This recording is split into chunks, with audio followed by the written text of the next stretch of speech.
Olá, gente, bom dia, muito bom dia. Muito bom nós estarmos aqui nessa manhã do dia 3 de 2025 para conversarmos sobre a palavra do Senhor. Hoje, para muitos, é feriado. Aqui em Leopoldina, onde nós estamos, inclusive, hoje é feriado do comércio. Não sei se em todo lugar, acho que é todo lugar, né? Acho que eles transferiram esse feriado para esse dia, mas enfim. Talvez você esteja dormindo até mais tarde, vai dormir até mais tarde, né? Talvez você não tenha preocupação de estar acordado um pouco mais cedo, não tenha necessidade disso. Talvez você tenha sim a necessidade de acordar mais cedo. Tem muitas pessoas, por exemplo, que estão trabalhando, que Deus abençoe. E hoje também, dia 3, é aniversário do Natan, que é primo da Renata, meu primo por inferência. Que Deus te abençoe, Natan, te conceda muitos anos de vida. Também é aniversário da Jussara, minha sobrinha, por inferência, porque eu sou tio do Daniel, esposo dela. E hoje é aniversário dela. Então, que Deus abençoe Jussara também com muitos anos de vida.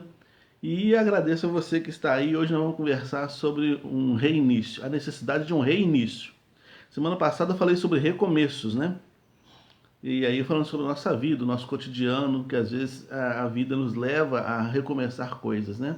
Hoje eu vou falar sobre o reinício, o restart, que às vezes também é necessário, mas aí a partir de Deus e não a partir da gente.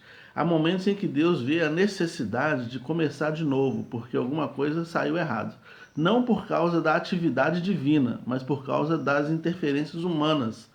Muitas vezes Deus concede coisas a nós, a nossa vida está sendo tão abençoada e as coisas estão acontecendo na nossa vida, mas a administração que a gente faz das coisas que Deus está fazendo na nossa vida não é uma administração boa. Porque Deus nos dá a bênção, mas quem tem que administrar essa bênção somos nós. Deus, por exemplo, nos dá a semente, mas quem tem que trabalhar essa semente, depois trabalhar a árvore para colher os frutos, somos nós. E assim também é na vida como um todo. Deus nos deu saúde, quem faz a manutenção dessa saúde somos nós. E assim por diante. Então, muitas vezes Deus precisa conduzir as coisas para um reinício, não por causa de planejamento errado dele, ou não por causa de ele ter perdido o controle da situação, mas é porque a parte que cabe ao homem, muitas vezes, é mal administrada. Né? Deus te deu, de repente, um casamento dos sonhos. Você queria casar com uma pessoa, você tinha o sonho de formar uma família, e às vezes as coisas não estão indo muito bem, então não é um caso que Deus tenha que resolver, é você. Né? Deus, eu até vi um vídeo desse interessante. Deus não vai resolver o problema da minha conjugalidade, do meu trabalho, dos meus empreendimentos. Não, Ele já me deu isso. Então eu tenho que tomar consciência e pegar as ferramentas que eu tenho ao meu dispor para fazer com que as coisas deem certo. Né? Se eu não fizer isso, eu posso ter um problema maior lá na frente. Né? E é isso que a Bíblia nos adverte. Deixa eu ler um texto bíblico para não ficar nas minhas palavras. É Gênesis capítulo 6, de 6 a 8. Diz assim, ó. Então o Senhor entristeceu-se muito por haver criado os seres humanos sobre a terra, e esse sentimento feriu profundamente o seu coração.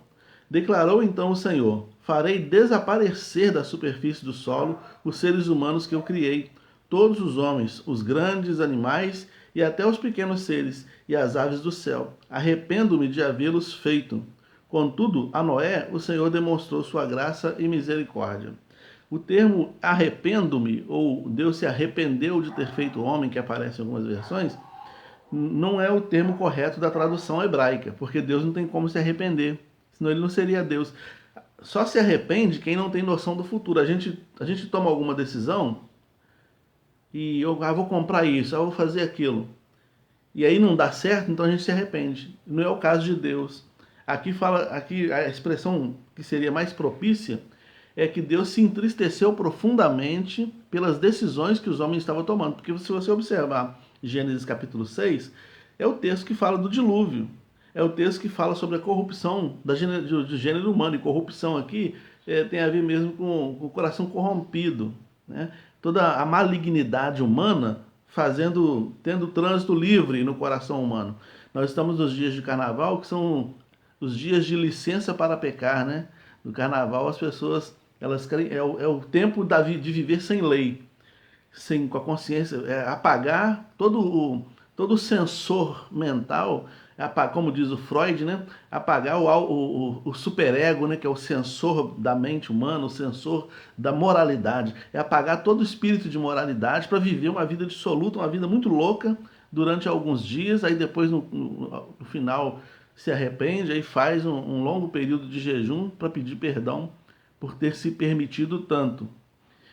O povo estava vivendo assim, nos dias de Noé, nesses dias do capítulo 6 aqui de Gênesis, você vai ler o texto para você ver, eles estavam vivendo assim, eles queriam viver sem lei, o povo queria viver sem ter esse senso moral. Havia uma hibridização, inclusive, da raça humana, os seres humanos se envolvendo com outros seres, sexualmente falando mesmo.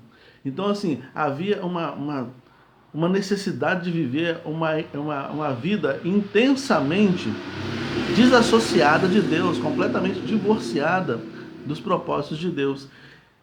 Mataram Deus, entre aspas, mataram Deus, mataram a existência divina, mataram a consciência, mataram aquilo que realmente colocava um freio na vida humana, porque queriam viver do jeito que queriam viver. Aí o texto vai dizer que Deus então se entristeceu profundamente com a raça humana e ele decidiu então enviar o dilúvio, ou seja, recomeçar o mundo. Por isso que eu comecei falando exatamente sobre recomeço, um recomeço que parte de Deus. Hoje em dia, a gente olha para esse mundo e não vê diferença, tanta diferença, quanto os relatos do livro de Gênesis.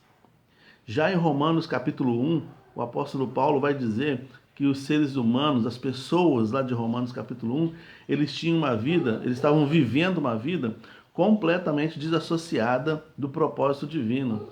E 2 Tessalonicenses capítulo 2, o apóstolo Paulo falou assim, porque os homens querem viver essa vida sem Deus, Deus vai entregar esses homens à própria operação do erro, ou seja, vai entregar esses homens aos seus próprios prazeres.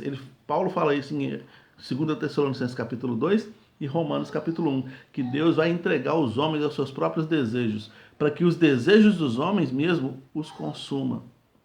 É o juízo. O juízo de Deus ele se dá, inclusive, quando Deus permite que a gente arque com as consequências das nossas próprias decisões, que muitas vezes são afastadas dos desejos de Deus. O mandamento de Deus para nós, a palavra de Deus para nós, ela não tem por objetivo nos cercear o direito de viver. Não, não é para acabar com o nosso direito de viver, nos transformar em robôs, não. É para nos dar parâmetros de vida saudável, aceitável e plena diante dele, vida livre. Deus sabe mais sobre nós do que nós mesmos. Eu costumo dizer, por exemplo, as pessoas às vezes cristalizam coisas que são desnecessárias por não compreender essa verdade. Por exemplo, Deus proibiu a carne de porco ao povo que saía do Egito, chegando à terra de Canaã. Eles estavam no meio do deserto, com mais de 50 graus de sol na cabeça. Se esse povo se alimentasse com carnes pesadas, de difícil digestão, como a carne de porco, eles iam morrer no meio do deserto. Então Deus falou, não come não. Não é que Deus não queria que eles não comessem nunca mais a carne. É que Deus queria frear, ou queria que eles tivessem consciências de que eles tinham condições de fazer manutenção da sua saúde, se fossem um pouco inteligentes. Então, quando Deus fala para que a gente faça, ou não faça determinadas coisas de acordo com a palavra dele, o que está registrado para a gente fazer ou não fazer, não permitir certas coisas, é para a manutenção da nossa saúde física, emocional, espiritual. Não que Deus seja mau e esteja tolindo a vida humana, mas é para que a gente não entre num juízo diante dele por estar destruindo a própria natureza. Então, em Gênesis 6, que a gente vê a corrupção do gênero humano, Deus, então, ele precisa reestruturar a raça humana e ele salva Noé, sua esposa, seus filhos, suas noras, e o resto do mundo se perde, porque o resto do mundo queria viver uma vida sem Deus, porque a palavra de Deus estava provocando dor na consciência. Então muitas pessoas não querem ouvir a palavra de Deus, as pessoas às vezes vão atrás de pregadores que falam coisas que eles querem ouvir, palavras boas, de coach, palavras que falam que você é um vencedor, que o Brasil é do Senhor Jesus, palavras coach, né? Que não traz nenhum dano para a consciência ou nenhuma reflexão para a consciência. As pessoas querem esse tipo de coisa porque realmente mantém a consciência em paz. As pessoas não têm que ficar brigando com a consciência, entendeu? Se você, por exemplo, tem algum tipo de problema físico, você não quer que as pessoas falem sobre isso. De repente você tem até um problema crônico que precisa do toque de alguém. Às vezes você vai no médico e o médico fala contigo assim, olha, é melhor você parar com isso ou fazer isso, para melhor você sair de lá nervoso, bravo com o médico, porque você não quis que ele tocasse nesse assunto, porque esse assunto dói. Mas o médico não está falando isso para você, para o seu mal, ele está falando para o seu bem. Ele está dizendo para o seu bem, está falando assim, é melhor você não fumar, é melhor você não fazer isso, é melhor você fazer um exercício físico, é melhor. Ele está falando isso para o seu bem. E assim também é a palavra de Deus. Ela vem para nos ajudar a melhorar a nossa condição de vida, para melhorar a nossa qualidade de vida. Então, como eu digo não, como a palavra deixa claro, é, a gente tem que fazer o bem, tem que viver na presença de Deus e andar na palavra do Senhor, não é para agradar a Deus, não, é para preservar a nossa existência. É para preservar a nossa existência. Quando o texto fala assim, não cobiçarás a mulher do próximo ou as coisas do próximo, não matarás, não dirás falso testemunho. Isso aí não é para agradar a Deus, não. É para você evitar problema para sua vida. Se você der falsos testemunhos, você pode ser preso. Se você desejar as coisas do próximo, pode tomar um tiro na cara. Se você roubar, você pode ser preso, pode perder sua liberdade. Então, a palavra de Deus ela não vem para tolir, ela vem para preservar a nossa existência. E aí, como o homem quer viver uma vida sem Deus, naquele tempo de Gênesis eles já queriam isso e hoje também querem, o juízo de Deus vem. Então, quando a gente vê muita coisa acontecendo nesse mundo, muitas situações acontecendo, muitas mortes em massa acontecendo, e muitas situações climáticas estando acontecendo nesse mundo, colocando em risco a existência humana, a gente tem que lembrar de Gênesis.